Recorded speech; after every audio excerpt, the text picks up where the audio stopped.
Okay, the section that we're going to go to today is on page 827. 12.5 is on recursive formulas. What recursive means to you is it's based on the previous answer. So what I mean by that is when you do these, you need to be extremely careful.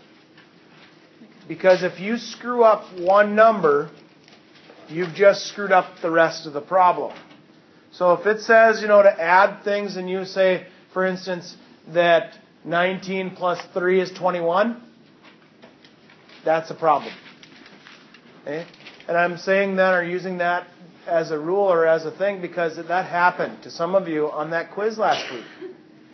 One of the terms had 19 plus 3, and you guys put that, and then you put 21. Some of you did that, and that's what got one of your problems wrong. So when you're adding or when you're multiplying or whatever, you need to be extremely careful with this. Okay? Now, that being said, what recursive means is it means it's based on the previous answer. So if you screw up one of the answers, you're going to screw up the rest of them. So you need to be extremely careful. The math part about it is going to be a lot of adding and subtracting or multiplying. It's not going to be, overly complicated that way. It's just if you mess up one, you're going to mess up the entire thing. So be very, very careful. Okay? All right. So here's how they're going to look. On recursive rules, they're going to look like this. They're going to give you a sub n equals a sub n minus 1 plus 4. Okay? Just so that you are aware of it, when you see this part right here, that's what's determining whether or not it's going to be recursive or not. You have not seen that before. When you have n minus 1 in that case like that, you've had n minus 1, right? But you've never had that sub number. So what happens is that they're going to give you a term to start with. It's going to say like a sub 0 is equal to 3. And then it's going to say find the next 5 terms. Or 4 terms. Or whatever. Okay? So I want you to watch what happens on this one.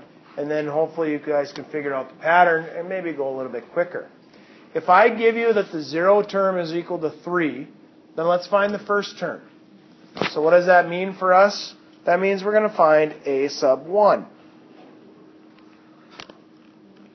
If I'm putting 1 down there in that little lower number there, like where the n should be, then that means I put 1 in for the n on the other side too.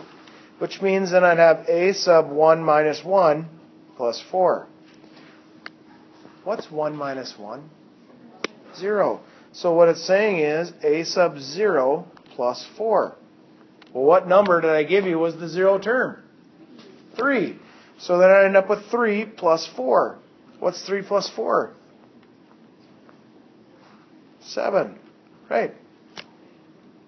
Now, if I want to find a sub 2, which is just the next number on our journey.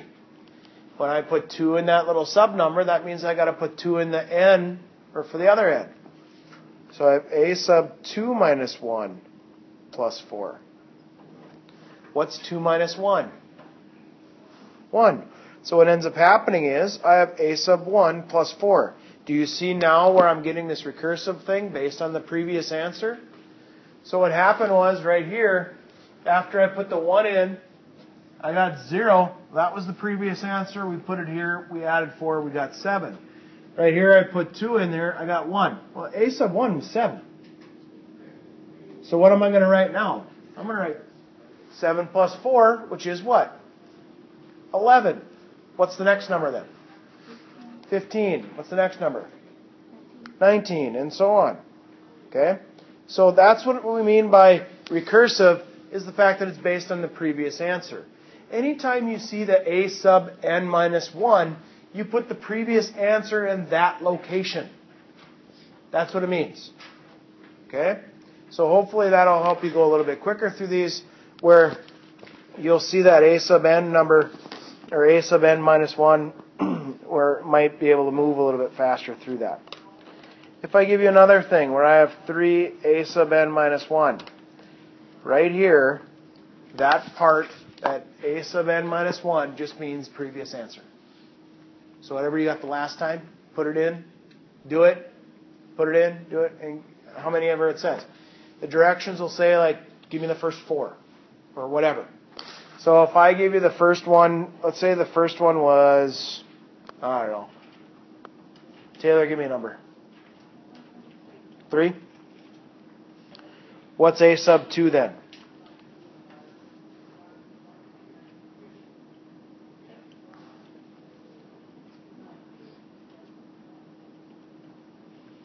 What happens when there's no symbol there? It's understood to be multiplication.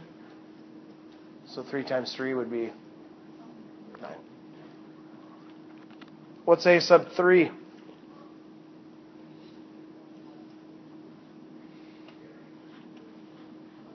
$27. What's a sub 4? Anybody know what 27 times 3 is? 81. And so on. All I'm doing to get all those numbers, like for this, that one was given to you on the a sub 1, but this one was really 3 times a sub 2 minus 1, which is a1, which is then 3 times 3. That's how we got this answer. Okay?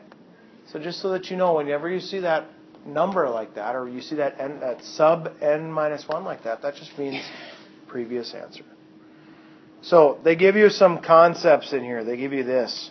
It says a sub n equals a sub n minus 1 plus d. And then they give you a sub n equals r times a sub n minus 1. Which one's arithmetic? The first one? Which one's geometric? Second one. Why? What's the difference between the two? Adding, subtracting versus multiply or divide. Right?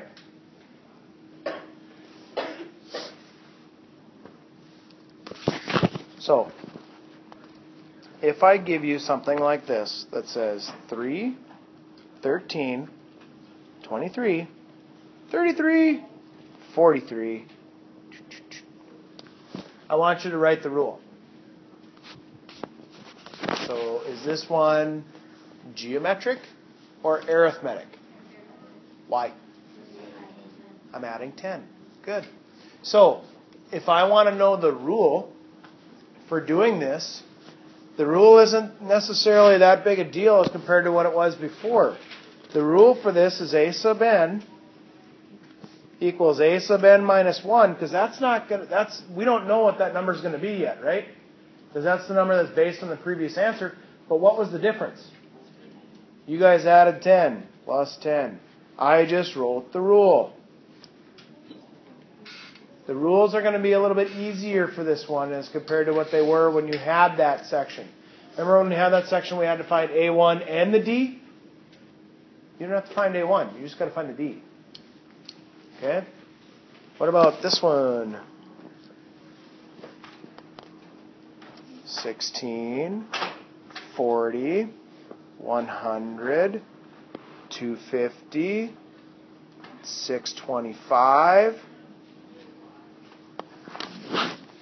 Arithmetic or geometric? Probably geometric. Why do you say that as compared to arithmetic? Yeah, bigger numbers. It's going up faster, isn't it? How do you get the ratio? I take the second term divided by the first term. And now you wouldn't have to necessarily do it that way, but that's the easiest, the smallest numbers, right? 40 and 16 as compared to the other ones. All right, so when I take 40 over 16, what do I get when I reduce it? How much? 2.5. So 5 halves. Or 2 1/2, or 2.5. So what's the general rule? A sub n equals 2.5 or 5 halves times what? A sub n minus 1. And you're done.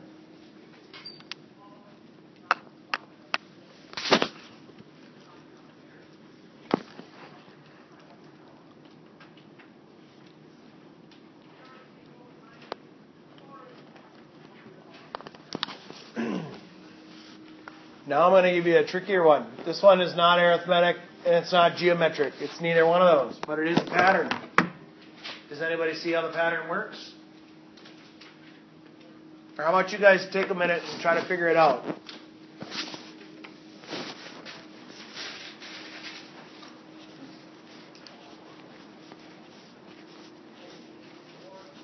What I'm going to ask you is I'm going to ask you to figure out what the next term is going to be. Figure out how you could write that out. Because this is I'm going to tell you this right now. This is probably the most famous sequence in all of math. And I'm not kidding. It shows up in a lot of different things. It's one of the most famous sequences of all of math.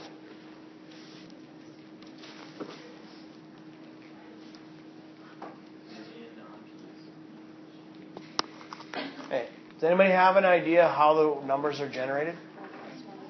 Aaron? All you do is you add the 1 and the 1 together, then you have the 1 and the 2 together, you get the 3. And then you have the 2 and the 3 together, you get the 5. And the 3 and 5, you get the 8. So what's the next one? 13. What's the next one? 21. And? 34. 55. And? Okay. So, I think Jackie, you said the same thing, didn't you? Okay.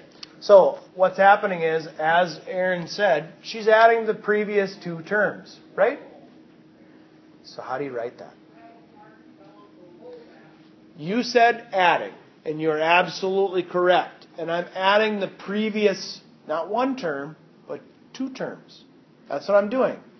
So, in order to write this recursive formula, I could take something like this. A sub n minus 2 plus a sub n minus 1. That's how I get previous 2. And that's all I'm doing is adding, right?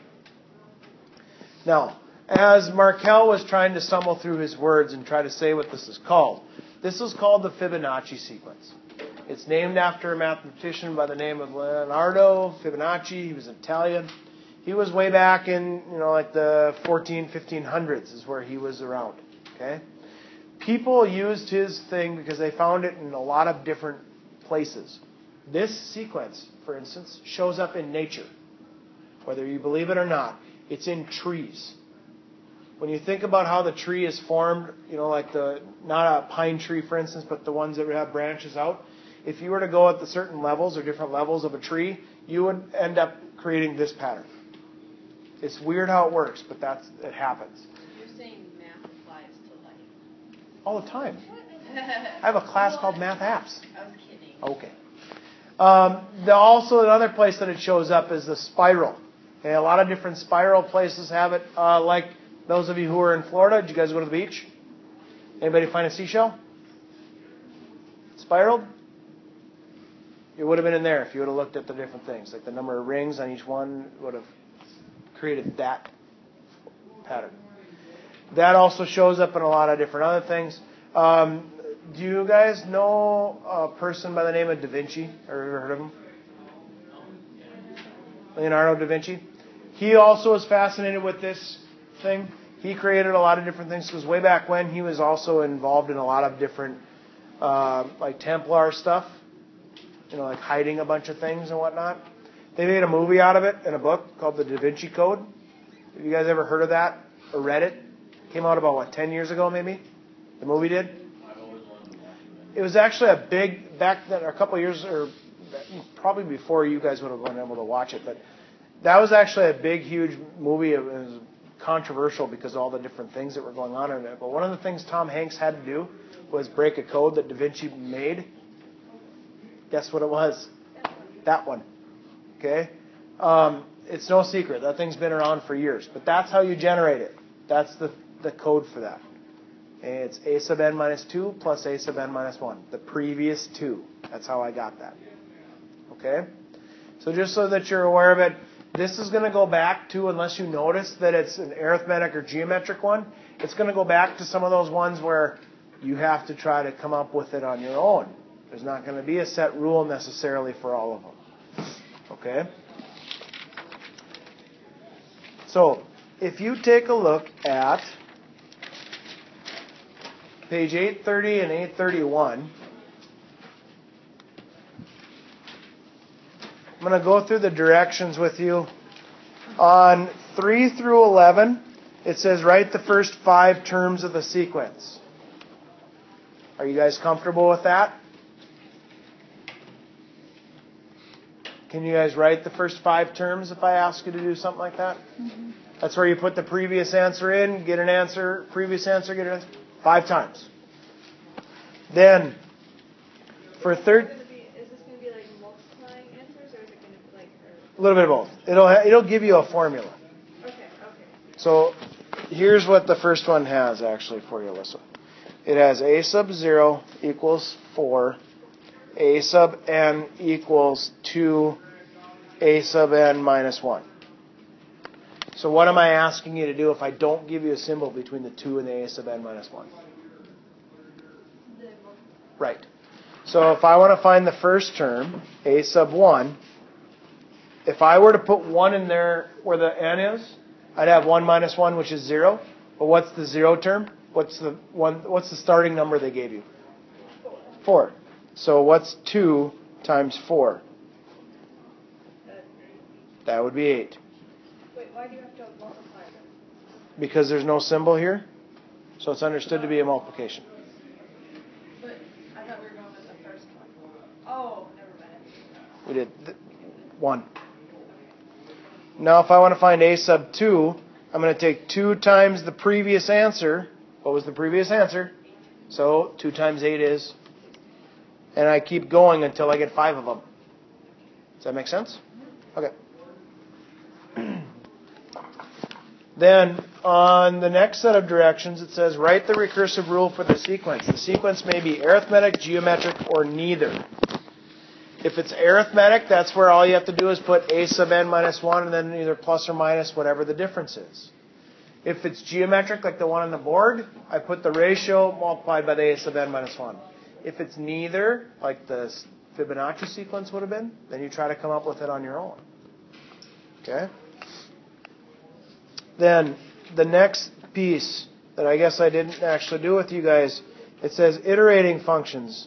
Find the first 3 iterates of the function for the given initial value. So here's what that's going to look for. When it says find the first 3 iterates, or x1, x2, x3, and it gives you a function, which it's been a while since we've talked about what a function looks like, but a function looks like this. You guys remember what functions are now? We've done them quite a few times. And it'll give you an initial value of like x equals 0, or x of 0 equals 2.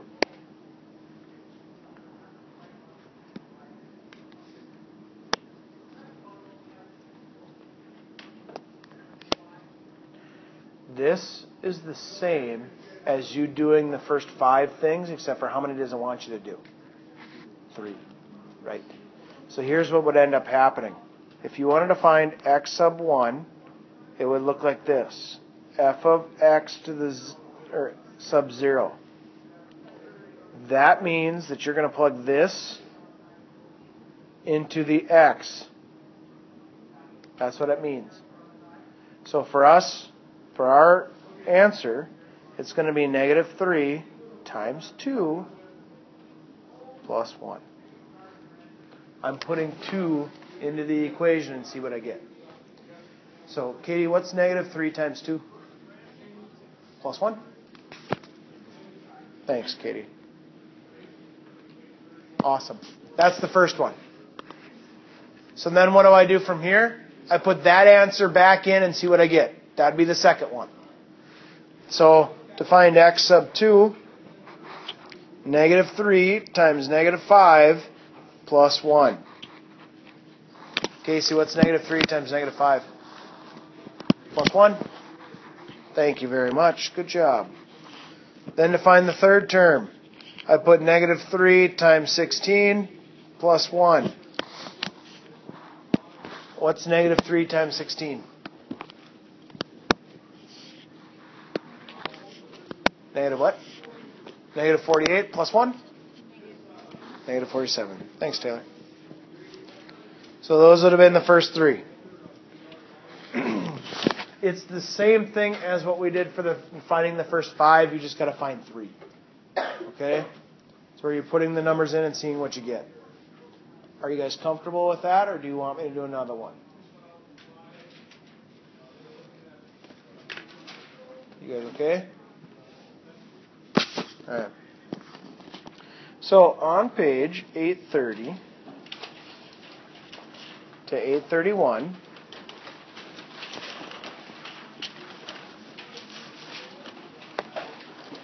we got 4 to 32. Let's go multiples of 4. I'll back off. You guys got state testing coming up. No, I said coming up.